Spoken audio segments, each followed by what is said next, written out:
Hello and welcome to my little bookish corner of the internet. My name's Harriet. Today I'm going to be talking through the books that I got over the festive period, whether that was Christmas presents or books that I got with Christmas money, books that I got from a book swap. And before we get into it, I do want to apologise for my voice if I sound a bit weird. I have unfortunately caught a cold and I'm not feeling my absolute best, but feeling better than what I was a couple of days ago. So yeah, I'm really excited to share these books with you. As always, if you've read any of these, let me know what you thought down below. Please try and keep your thoughts spoiler free, but let's get into it. Oh, and definitely grab yourself a hot drink because this is going to be a long one. I'm not going to be doing this in any kind of real order, but I will do it from the order that I stacked them, which is obviously smallest to largest. That's just how I like to stack books.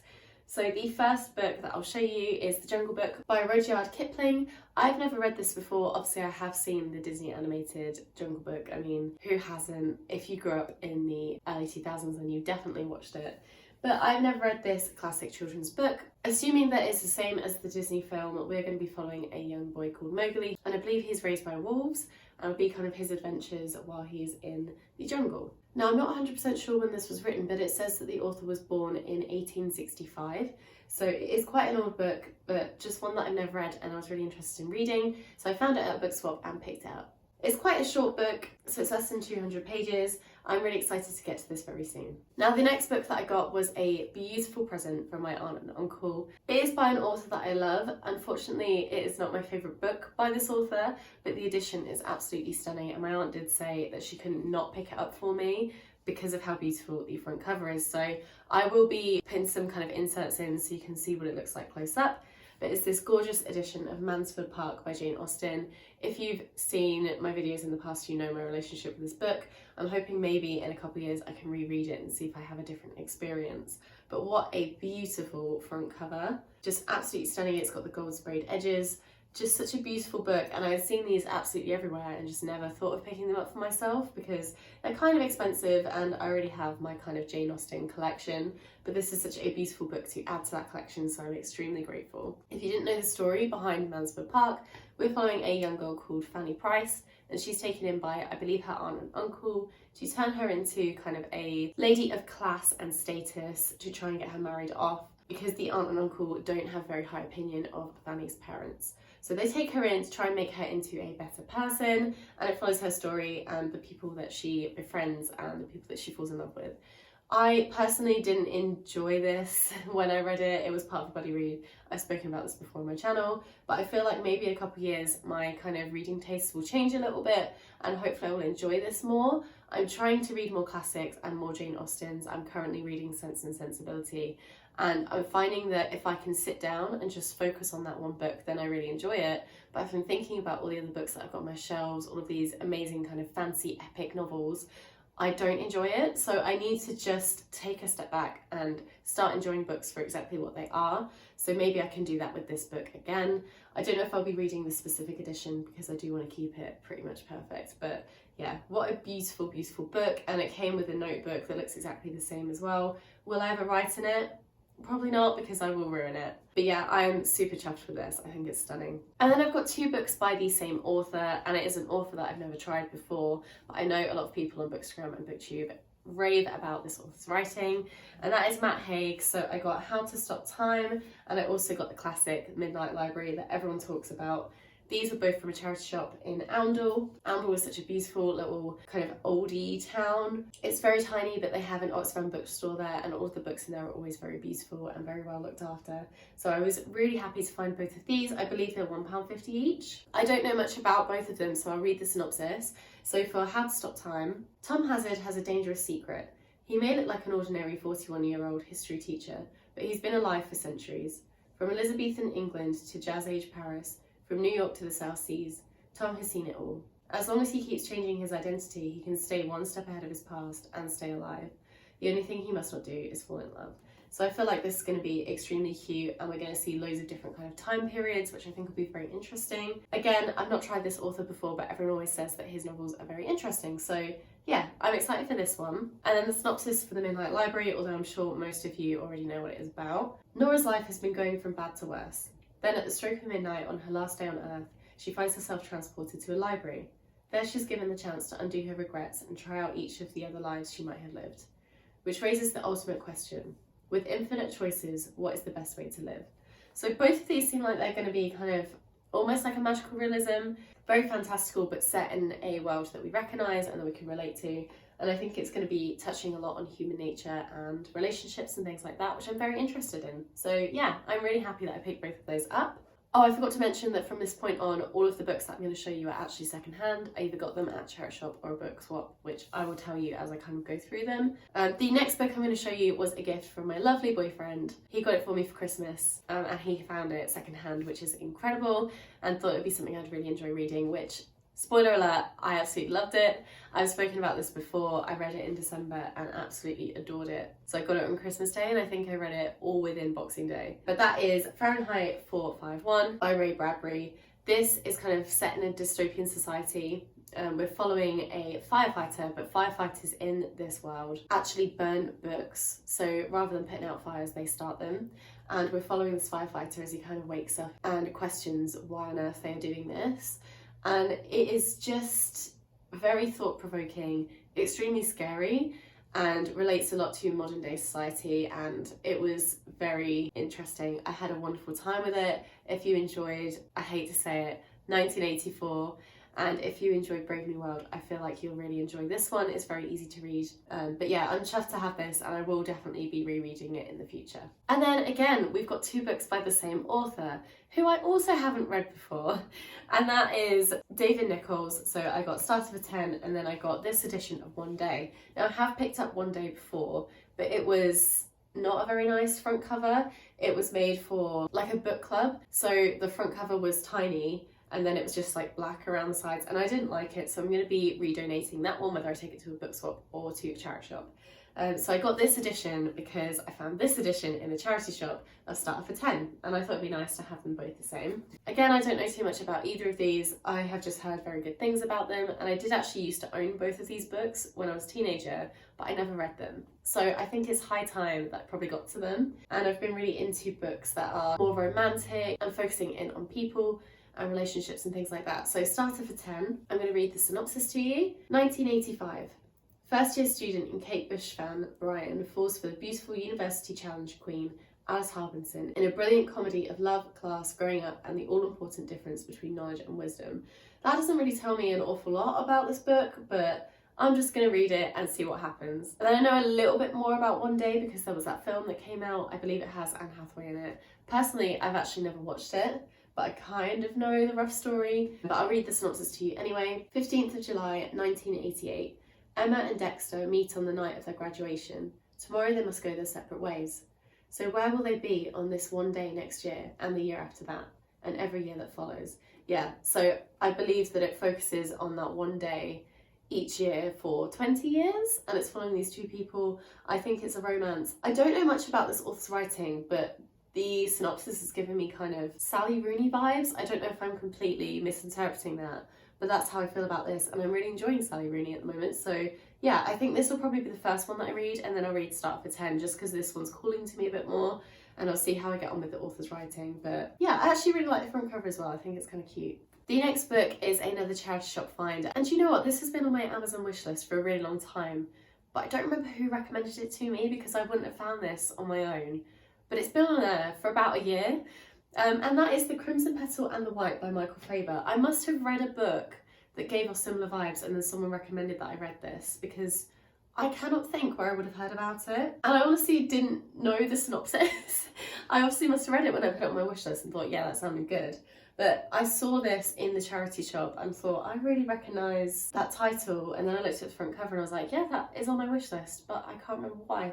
But this book, this specific edition, is absolutely beautiful. I can't describe the pages, but they feel like really soft and thick, and it's super heavy as well. So yeah, I'll read the synopsis of this because, like I say, I don't really remember what it's about. Sugar, an alluring 19-year-old prostitute in the brothel of the particular Mrs. Castaway, yearns for a better life. And when she is visited by William Rackham, somewhat reluctant heir to Rackham Perfumeries, she begins an ascent through the strata of 1870s London society that offers us intimacy with a host of lovable, maddening, and superbly realised characters. Gripping from the first page, this hugely acclaimed novel is an intoxicating and deeply satisfying read. Not only a wonderful story, but the creation of an entire extraordinary world. It sounds very interesting and sounds like, again, it's going to be focused on human nature and a society that we don't live in anymore. But someone told me this was absolutely amazing. That's all I remember about their recommendation. Can't remember why they recommended it. If it was you, because I believe it might have been on YouTube, please let me know. And let me know why you recommended this to me, because I don't remember, but either way, I'm excited to get to it, and I'm hoping to get to it this year as well. This next book that I'm going to show you will be one of those ones that I insert kind of footage of, because I can't really show you while I'm sat here like this. I don't know what will be in the frame and what won't. But that is Life on Earth by David Attenborough. I found this in the charity shop the other day for 10p.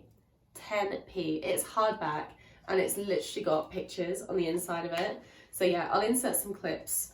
But this focuses in on kind of all life on Earth, whether that's animals or landscapes. My focus for 2022 is not only to get into more classics and read more fantasy, but also to read more non-fiction. And I think this will be something that I really enjoy. I've only read one other book by David Attenborough, so I'm excited to read more by him. I think his writing is really lovely, and I think that he's just such a wonderful person, and he's had such an incredible life, being able to do all of these things, visit all these places and see all of these things. So yeah, what a beautiful book. And also on the inside, there is this little slip that, again, I'll put some footage in of, but that is marked from 1982, which I know doesn't seem like a long time ago, but that's now 40 years ago, which is quite a long time. So yeah, what a lovely book. It's beautiful, and I think this would be a very interesting non-fiction. The next book I got was £2.99 from that Oxfam bookshop in Oundle, so it's very well looked after. It's a hardback, and I cannot believe that I found it, because again, this has been my wish list for a really long time. It is A Knight of the Seven Kingdoms by George R.R. Martin. I read the A Song of Ice and Fire series within 2021, so I'm very excited to get back into this author's writing. I've had a nice little break from it now, so yeah, I should be getting to this soon. As far as I know, this is following two people. So we're following Dunk and Egg, and Sir Duncan the Tall is a courageous hedge knight, and then we follow his squire called Egg, whose true identity must be hidden from all he and Dunk encounter, for in reality he's Aegon Targaryen.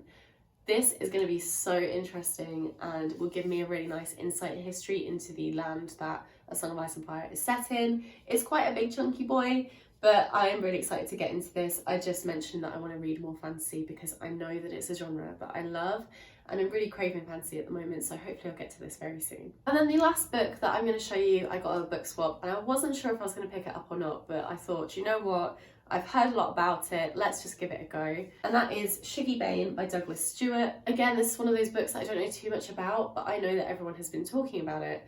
So I'll read you the synopsis. It's quite a long one. Agnes Bane has always expected more. In the Glasgow of the early 80s, she dreamed of greater things. A house with its own front door, a life bought and paid for outright. Like her perfect but false teeth. When her philandering husband ups and leaves, she and her 3 children find themselves trapped in the mining town, decimated by Thatcherism. As Agnes increasingly turns to alcohol for comfort, her children try their best to save her, yet one by one they abandon her in order to save themselves. It's her son Shiggy who holds out hope the longest, but Shiggy has problems of his own. Despite all his efforts to pass as a normal boy, everyone has started to realise that Shiggy is not right. Agnes wants to be there for her son, but her addiction has the power to eclipse everyone close to her, even her beloved Shiggy. Laying bare the ruthlessness of poverty, the limits of love, and the hollowness of pride, Shiggy Bane is blistering a heartbreaking debut from the remarkable new writer. So I think this is going to be very raw, and it's obviously going to be very focused in on the class system and the time when Thatcher was in power, definitely focused on poverty and obviously substance abuse. So I'm going to have to be in the right place to read this, but I think it's going to be very interesting. It's probably going to be extremely heartbreaking, but I've heard very good things about it, so I'm excited to finally have this. Okay, so those are all the books that I got over the festive period, and now I just want to show you a couple of kind of bookish accessories that I've got. The first one I don't actually have with me yet, but it is in the post. I bought it for myself with my Christmas money, and that is a new Kindle Sleeve, because I got a new Kindle hardcover and I still wanted like a soft sleeve to go over it, but my current one doesn't actually match the hardcover that I got for Christmas. So I'll insert a photo somewhere on the screen. I cannot remember for the life of me the name of the company that made it, so I'll also put that on the screen and I'll link them down below. But it's an Etsy shop, and you can actually add zips to your Kindle sleeves, which I think is very cool. The one I have at the moment has like a button closure, which is great as well. But I think the zip is very interesting because you can alter the colour of it, and you can also change like the charm that is on the end of the zip. So I've gone for the Slytherin House Pride sleeve because I am a Slytherin. I always call myself a soft Slytherin because I don't think that I'm particularly sly, but I can be a little bit sassy, supposedly. I think that is just my bluntness and weird sense of humour. But yeah, I am Slytherin, so I thought I'd get the House Pride one, and it goes a little bit better with my hardcover sleeve because it's got the yellows and the greens in there, and I'll show you my hardcover sleeve in a minute, you will understand. And I got it with a chocolate frog charm and a beige zip, so I'm hoping that it will look nice when it comes. I'm not entirely sure, but if it does come before this video is up, I'll put some pictures in. If not, I'm sure I'll show you in the future, or I'll definitely be showing it on my Instagram, so I'll leave that link down below so you can go and check that out. But yeah, super happy about that. I thought it was very good value for money as well. I think it was like 15 or 16 pounds with all of the alterations and things. So yeah, I'm really excited for that to come. And as I say, I kind of bought that to match the new hardcover, which my boyfriend got for me very kindly. So that is this one here. It's the kind of fabric one rather than the leather. And when you open it up, it actually does automatically load up your Kindle, so you can put your passcode in there, or you can just swipe up whatever you need to do. But bless him, I wanted this for a really long time because I got a little mark on the back of my Kindle and it's making me really sad. Now I don't have to look at that. So yeah, I do like the yellow. I think it's nice for a change. And I'm excited for it to match the little Slytherin sleeve as well. And then the last thing that I'll show you are 2 bookmarks that I got from my boyfriend's mum. They are beautiful. They are made from wood and then obviously treated so they don't stain your book. They've got a little charm at the end, and then they've also got this beautiful engraving on the front. So I've got the lighter brown one and the darker brown one. And I have actually been using them. I know, I'm using bookmarks for once. Do I still dog in my books? Yes, I do. You never know if a bookmark is going to fall out of your book, so I always do it just in case. I'm sorry, Holly, if you're watching this, which I know you are watching this. But yeah, I'm so happy to have them. They look so beautiful in all of my books. And I have actually recently been reading the Twilight graphic novels. I don't know if you've seen them before. They're very easy to read. It's like a nice way to get your Twilight fix without having to read the entire series. And the art is very beautiful, but the darker version of this feels very La Push, very Jacob Black, even though he's not my favourite character. So it is nice to be using that while I'm reading the graphic novels. It looks beautiful in the book. So yeah, those are all the things that I got over the festive period. I hope you had a really lovely time. I hope you've had a good new year as well. Let me know if you've read any of these books and what you thought. But that is it from me today. Thank you so much for watching, and I'll see you in my next video. Bye!